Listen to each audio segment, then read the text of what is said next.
दोस्तों कल हमने 1.1 एक्सरसाइज कंप्लीट कर ली थी। आज हम 1.2 पढ़ेंगे, जिसमें दे रखा है अपने को तीन चीजें पढ़नी है। क्या? एक तो रिक्त समुच्चय क्या होता है, दूसरा परिमित और अपरिमित समुच्चय क्या होता है, तीसरा समान समुच्चय क्या होता है। सबसे पहले हम पढ़ेंगे आज रिक्त समुच्चय होता क्या है।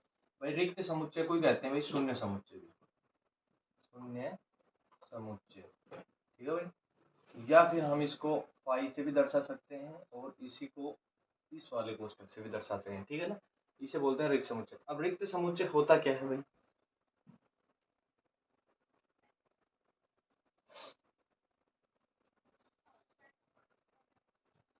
जिसमें एक भी अवयव न हो उसे क्या कहते हैं भाई? रिक्त समुच्चय कहते हैं, ठीक है। या शून्य समुच्चय कहा जाता है। मतलब रिक्त समुच्चय किसे कहेंगे भाई? जिस समुच्चय या जिस सेट में कोई भी अवयव ना हो उसे क्या कहेंगे हम? जिसमें एक भी अवयव ना हो उसे क्या कहेंगे? रिक्त समुच्चय कहते हैं, या हम उसे शून्य समुच्चय भी कहते हैं। जैसे एग्जांपल देखते हैं। एग्जांपल दे रखा है, एक कोई सेट है जिसमें एक्स अवयव है। एक्स किस प्रकार है भाई? एक्स दे रखा है किसी उच्च माध्यमिक विद्यालय किसी उच्च माध्यमिक विद्यालय की कक्षा 11 के अध्ययन अध्ययनरत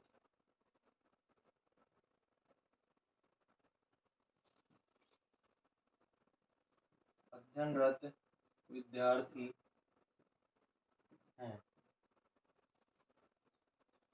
हमें बताना है क्या ये रिक्त समुच्चय है या नहीं है। ये सिर्फ ये बताना है अपने को। हमें पता है कि रिक्त समुच्चय कहते किसे हैं भाई? रिक्त समुच्चय किसे कहेंगे? जिसमें अवयव ना हो, मतलब जिनको गिन ना सकते हो।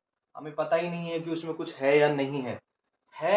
यदि कुछ है तो हम उसको कह देंगे रिक्त समुच्चय। कुछ नहीं दिख रहा तो उसको हम कह देंगे क्या?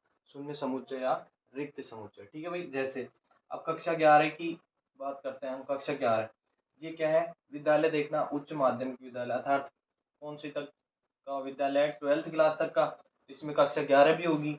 तो कक्षा 11 है तो उसमें अध्ययनरत विद्यार्थी भी होंगे।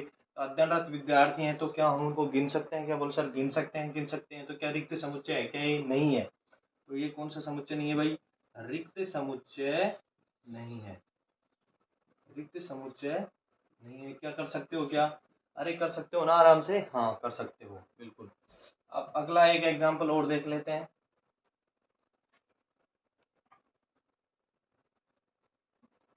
जैसे बी कोई सेट दे रखा है भाई। बी सेट दे रखा है, उसमें दे रखा है कि एक्स इस प्रकार है। किस प्रकार है भाई? वर्तमान में वर्तमान में कक्षा 10 और 11 दोनों में अध्ययनरत विद्यार्थी हैं। दोनों में अध्ययनरत विद्यार्थी हैं। भाई बी कोई सेट दे रखा है, उसमें एक्स अवयव है। और एक्स अवयव किस प्रकार है कि वर्तमान में कक्षा 10 और 11 जो प्रेजेंट में चल रही है उसमें कक्षा 10 और 11 दोनों में अध्ययनरत विद्यार्थी हैं। ऐसा हो सकता है क्या? अरे एक ही बंदा कक्षा 10वीं को भी पढ़ सकता है क्या? 11वीं को? दोनों को एक साथ पढ़ सकता है क्या? नहीं पढ़ सकता, क्योंकि हमारे जमाने में तो पढ़ता नहीं था भाई। तुम्हारे जमाने में यदि कोई पढ़ रहा है ऐसा तो वो सिर्फ यूट्यूब ही है। उस यूट्यूब से जरूर पढ़ रहा होगा। कि कोई बंदा 10th क्लास में है, वो चलो यार 11th की भी देख लेते हैं। तो 10th प्लस 11th दोनों नहीं दे, दोनों एक साथ नहीं पढ़ सकता। नहीं पढ़ सकता तो कौन सा समुच्चय भाई? रिक्त समुच्चय। कौन सा है भाई? रिक्त समुच्चय है। इसको किससे डिनोट करते हैं भाई? इससे, या फिर हम क्या लिखेंगे? फाइव, ठीक है। ये अब अगला दे रखा है सी कोई सेट है भाई। क्या दे रखा है इसमें? सी कोई सेट है, इसमें दे रखा है कि एक्स अवयव है। एक्स अवयव किस प्रकार है भाई? एक्स अवयव हैं जो इस प्रकार दे रखा है। एक्स एक और दो के मध्य x एक प्राकृत संख्या है। x एक क्या है भाई? प्राकृत संख्या है। तो हमें बताना है कि क्या ये रिक्त समुच्चय है या नहीं है। तो भाई एक बात बताओ आप मेरे को, क्या ये प्राकृत संख्या है ना? तो प्राकृत संख्या आपको पता है 1 2 3 4 5 ऐसे चलती है ना। तो क्या 1 और 2 के मध्य, 1 और 2 के मध्य पॉइंटों में कोई प्राकृत संख्या होगी क्या? नहीं होगी, नहीं होगी ना।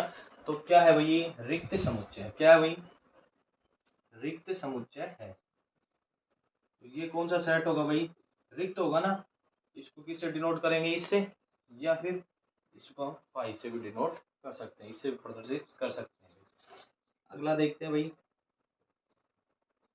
डी कोई सेट दे रखा है, वो किस प्रकार है? उसमें एक्स अवयव हैं, वो एक्स स्क्वायर के रूप में, एक्स स्क्वायर माइनस 2 बराबर 0 के रूप में है। ठीक है, उनमें एक्स क्या है भाई? एक परिमेय, एक्स क्या है? एक परिमेय संख्या है। क्या है भाई? एक परिमेय संख्या है। एक्स क्या है? एक परिमेय संख्या है। तो हमें बताना है क्या एक्स परिमेय संख्या है या नहीं। एक्स स्क्वायर माइनस 2 बराबर 0 में देखना है कि एक्स एक परिमेय संख्या है या नहीं। यदि है तो रिक्त समुच्चय नहीं होगा, सीधी सी बात है। और यदि नहीं है तो रिक्त समुच्चय होगा। देखते हैं, एक्स स्क्वायर माइनस 2 बराबर 0। ठीक है, तो एक्स स्क्वायर बराबर भी क्या हो जाएगा? 2। एक्स बराबर क्या हो जाएगा भाई? Plus minus under root 2। समझ रहे हो ना? एक्स बराबर क्या हो जाएगा? Plus minus under root 2। अच्छा, क्या अंडर रूट में परिमेय संख्या होगा क्या? परिमेय संख्या क्या होती है? जो p अपॉन क्यू के रूप में हो। समझ रहे हो? वो एक परिमेय संख्या कहलाती है। या फिर पाई, सॉरी, पाई का मान नहीं होता 22/7, जैसे इस रूप में हो, या फिर 1/2 3/4 इस रूप में हो, तो ये क्या है? परिमेय संख्या है। ठीक है भाई, एक भी क्या है? एक परिमेय संख्या है। तो क्या ये परिमेय संख्या है क्या? इसे हम परिमेय संख्या कहेंगे क्या? नहीं, क्योंकि अंडर रूट में अंडर रूट 2 का मान और माइनस अंडर रूट 2 का मान क्या होगा? ये दशमलव में होगा ना। मतलब इसका जैसे अंडर रूट 4 हो, तो ये तो क्या हो जाएगी? परिमेय संख्या हो जाएगी। ये तो परिमेय है, लेकिन ये परिमेय नहीं है, ये भी परिमेय नहीं है। अर्थात हम कह सकते हैं कि कौन सा समुच्चय वही रिक्त सेट है। कौन सा सेट है? रिक्त सेट है। इसको हम ये इसी को इससे ही दर्शा सकते हैं। इसको कोष्टक में रख देंगे ना, तो ये नहीं, ये गलत हो जाएगा भाई। ठीक है ना? यहाँ तक हो गया। अब आगे देखते हैं। जैसे एक सवाल दे, एक और दे रखा है आपका एग्जाम्पल, की कोई सेट है जिसमें एक्स अवयव है, जो किस प्रकार है भाई? संख्या 2 से, संख्या 2 से बड़ी, संख्या 2 से बड़ी एक सम अभाज्य संख्या है। ऐसा कभी हो सकता है क्या? अरे, सम सम भी होनी चाहिए और अभाज्य भी होनी चाहिए। वो तो सिर्फ दो ही है, वो तो सिर्फ दो ही है। क्या दो के अलावा कोई ऐसी पर्टिकुलर कुछ ऐसा ऐसी कोई संख्या है क्या जो सम संख्या भी है और अभाज्य भी नहीं है? संख्या सिर्फ दो ही है, और दो से हमें तो क्या बतानी है? बड़ी बतानी है। तो कौन सा समुच्चय है? रिक्त समुच्चय है भाई। कौन सा भाई? रिक्त समुच्चय है, जिसको इससे या फिर इससे डिनोट करेंगे। ठीक है भाई। अब हम देखते हैं अगला। ये तो हो गया रिक्त समुच्चय। अब रिक्त समुच्चय से आपका कोई सवाल गलत नहीं होना चाहिए। अब हम देखते हैं परिमित और अपरिमित भाई। परिमित और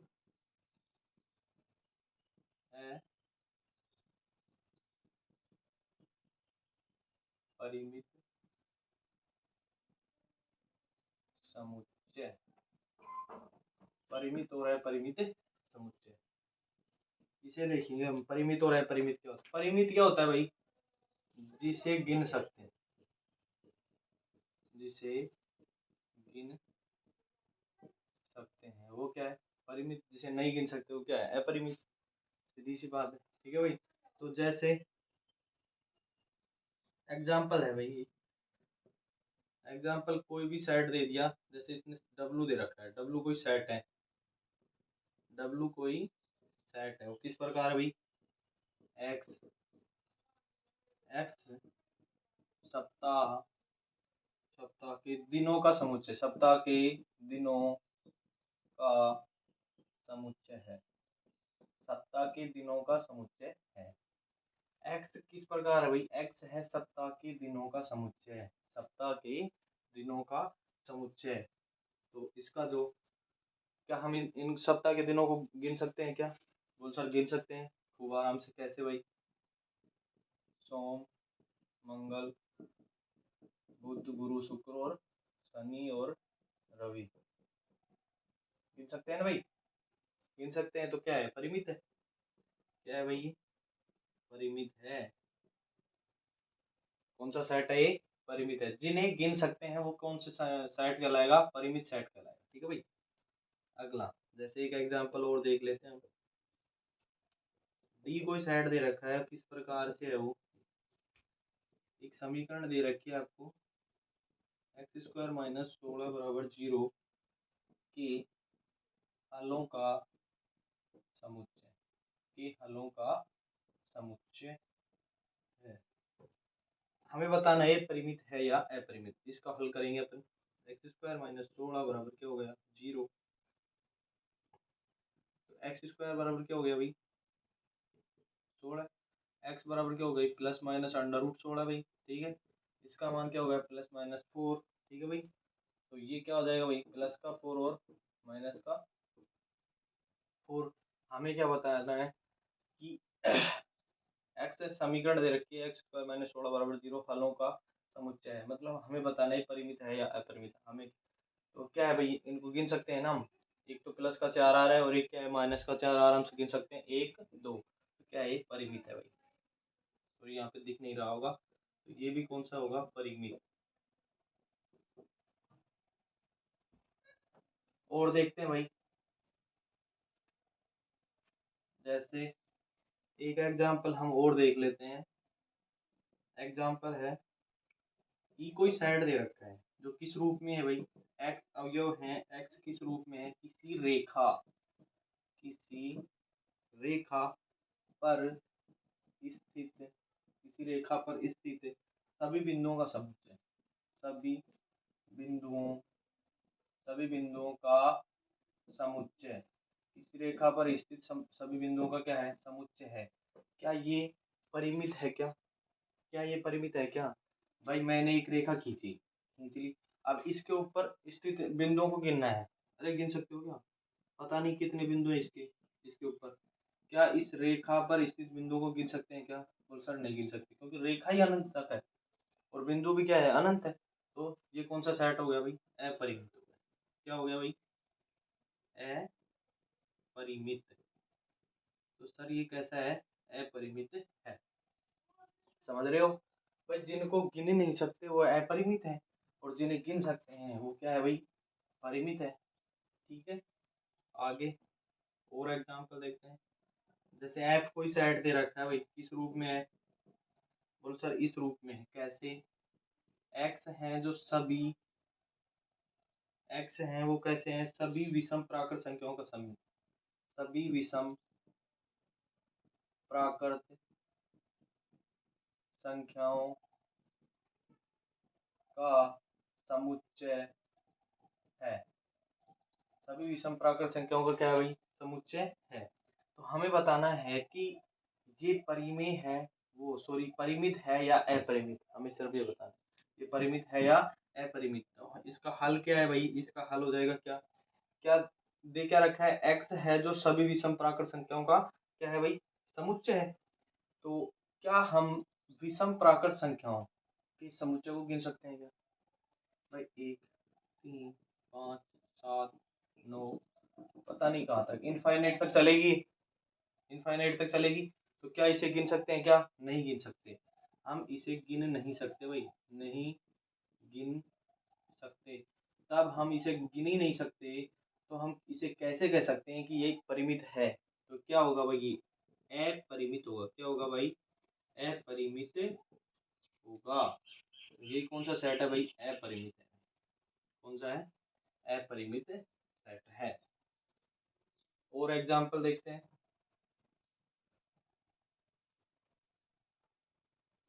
जैसे एक उदाहरण दे रखा है भाई, उदाहरण है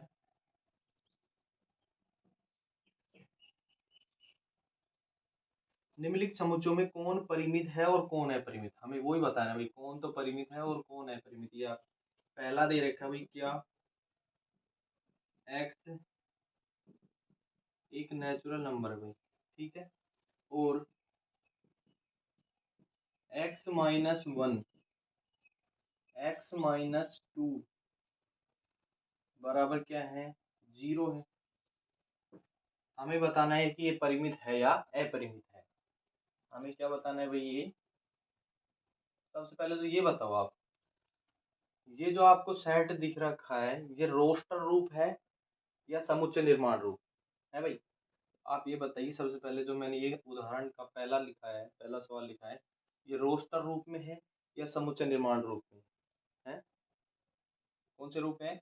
समुच्चय निर्माण रूप में। हाँ बिल्कुल सही। किस रूप में है भाई? ये समुच्चय निर्माण रूप में।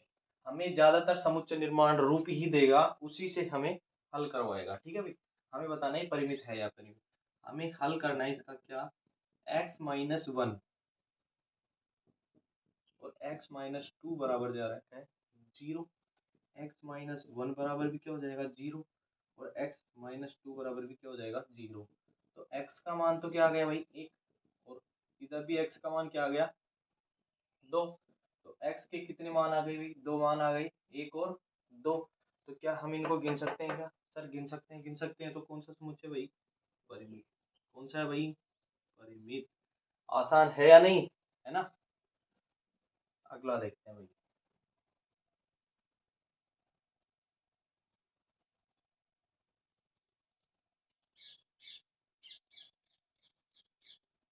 हमें क्या बताना है? परिमित है या अपरिमित, ठीक है भाई। जैसे अगला दे रखा है दूसरा, समुच्चय निर्माण रूप में दे रखा है x है जो नेचुरल नंबर है, ठीक है, ये भी एक नेचुरल नंबर है। और एक्स स्क्वायर का मान दे रखा है वो 4। एक्स स्क्वायर का मान क्या दे रखा है? 4। तो बताइए सर कि ये एक्स स्क्वायर का मान जो 4 दे रखा है, क्या हम इसको गिन सकते हैं? क्या इसके इसका जो हल आएगा, क्या उस हल को हम गिन सकते हैं? क्या तो वो देखना है अपन को। एक्स स्क्वायर बराबर क्या हो गया? 4 हो गया। तो एक्स बराबर क्या हो गया भाई? प्लस माइनस √4 हो गया। तो ये क्या आ गया भाई? एक्स बराबर प्लस माइनस 2। तो क्या इसे गिन सकते? बिल्कुल गिन सकते हैं। तो क्या हो गया? ये परिमित हो गया। क्या हो गया भाई? परिमित हो गया। आगे देखते हैं भाई, आगे देखते हैं क्या, सॉरी, ये भी तो ध्यान रखना है हमने हमें कि x क्या है? एक नेचुरल नंबर है। तो नेचुरल नंबर है, तो एक तो क्या आ गया? प्लस का 2 और एक क्या आ गया? माइनस का 2। तो प्लस का 2 तो क्या है भाई? इसमें है भाई, नेचुरल नंबर में है ना। प्राकृत संख्याएं कहाँ से चलती हैं? 1 2 3 प्लस की होंगी ना सारी प्राकृत संख्याएं, तो माइनस में थोड़ी होगी। माइनस में तो कौन सी होंगी? पूर्णांक संख्याएं होंगी। हाँ, तो अपना क्या आ जाएगा?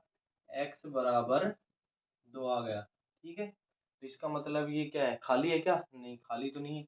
रिक्त समुच्चय तो नहीं है। नहीं है तो रिक्त समुच्चय क्या है? परिमित तो है ही। तो ये कौन सा समुच्चय होगा भाई? परिमित होगा। अगला देखते हैं। हाँ, तो ये परिमित होगा या अपरिमित होगा? x, ये हमें एक सवाल दे रखा है एग्जाम्पल। x क्या है? एक नेचुरल नंबर भी है और एक अभाज्य संख्या भी है। तो x नेचुरल नंबर है और अभाज्य, हमें क्या देखना है? अभाज्य संख्या। अभाज्य संख्या 2 3 5 7 11 इनफाइनाइट तक चलेंगी। क्या हम इन्हें गिन सकते हैं? क्या इन्हें गिन सकते हैं क्या? नहीं, नहीं गिन सकते ना। नहीं गिन सकते तो क्या है? अपरिमित है। क्या है? अपरिमित है। बिल्कुल इजी है। एक्स नेचुरल नंबर है और एक्स ही क्या है? अभाज्य संख्या है। ठीक है, तो अभाज्य संख्या भी है और वो नेचुरल नंबर भी है। तो नेचुरल नंबर तो इनफाइनाइट तक चलते हैं भाई। और ये नेचुरल नंबर तो इनफाइनाइट तक चलते हैं। गिन सकते हैं क्या? नहीं गिन सकते। तो फिर अभाज्य संख्या क्या होगी? 2 3 5 7 11, पता नहीं कहाँ तक चलेगी। ठीक है, तो हम इन्हें गिन नहीं सकते, तो क्या है? अपरिमित है। ऐसे ही एक एग्जाम्पल और देख लेते हैं अपन। एक्स कोई सेट है और वो इस रूप में है, वो भी क्या एक नेचुरल नंबर दे रखा है, और एक्स विषम संख्या है भाई। एक्स क्या है? विषम संख्या है। हमें बताना है कि ये परिमित है या नहीं। एक्स क्या है? नेचुरल नंबर और विषम। 1 3 5 7 9 11 13 15 17 19 चलता रहेगा। क्या इसे भी हम गिन सकते हैं क्या? क्या इसकी गिनती होगी क्या? नहीं होगी। बोल सर नहीं होगी। नहीं होगी तो अब आप ही बताइए, परिमित है या अपरिमित है? अपरिमित। आज के लिए इतना ही, बाकी